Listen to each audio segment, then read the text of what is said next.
My name is Dean. I am a father, musician, and writer. I am a student of faith, logic, science, philosophy, art, and reason. Above and before all these things, however, I am a believer in the one true God of Abraham, Isaac, and Jacob, as contrary as that may seem in light of how I have just described myself. In this book, I would like to share with you my point of view, and a few of my opinions regarding the universe and how it came to be, and perhaps provide you with something to ponder as you navigate the maze that is this life. I would like, if you will, to share my worldview with you. I have come to realize that, in this world, there are countless people going through their lives, completely justified in their disbelief in an intelligent designer behind the creation of the universe, based on what they believe to be proven fact.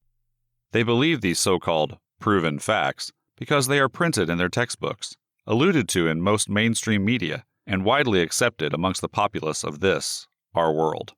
What if, however, the science was not as rock solid as they thought? What if the findings aren't as clear as we have been led to believe? You see, I believe that everyone has the right to choose for him or herself, based on all the evidence, whether they believe in design, or Big Bang, in creation, or evolution. If the evidence is withheld or distorted, I believe that something is stolen from that person, and that is wrong. At this point, I would like to state that I was not raised to be a Christian, nor have I ever belonged to any church institute.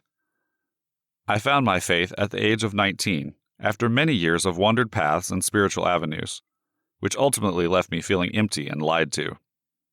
That, however, is when God entered my life.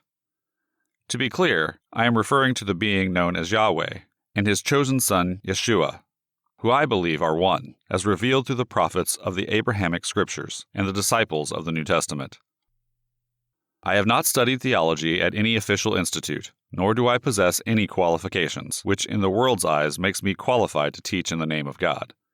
While I have nothing against those who do possess these qualifications, I feel compelled to point out that Israel was full of rabbis, Pharisees, Sadducees, Levite priests, and educated men of all forms, and yet Yeshua was a carpenter from Galilee. All his chosen disciples were ordinary working men, tax collectors, tent makers, and fishermen. I am a musician and writer from Cape Town, South Africa, who has spent the last 10 years focused completely on getting to know both my God as well as his will for my life. I have studied the philosophical as well as spiritual and scientific ramifications of his existence through the sift of an extremely logical and skeptical mind which is well versed in the theories of our time. And now I have a few things to say. I am no genius. However, I am by no means an uneducated or gullible person, and my very nature has always been to question. And so when I tell you that I believe without a doubt that there is a God, it may seem like a slight contradiction to you. But please understand that I understand and am aware of this possibility, and therefore it is not a contradiction, but a validation. I, who am not easily convinced of anything, have come to the conclusion that to believe in God is far more logical than to believe in the alternatives offered by our humanist brothers and sisters out there. They who would have you believe that nothing created everything for no reason. So if you have pondered these questions like I have, and aren't altogether satisfied with what is widely accepted as the answers, I believe this book is going to help you. To begin with, I'm going to go over what Scripture says about the origins of life. My goal is not to scientifically explain to you how God created everything out of nothing, because it was a miracle, and a miracle, by definition, is something that defies scientific understanding and explanation.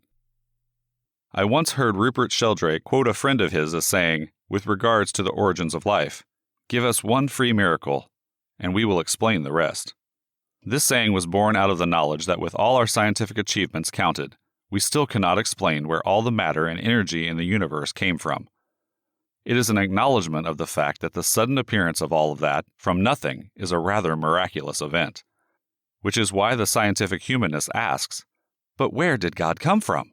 While the creationist asks, where did all that energy for the Big Bang come from?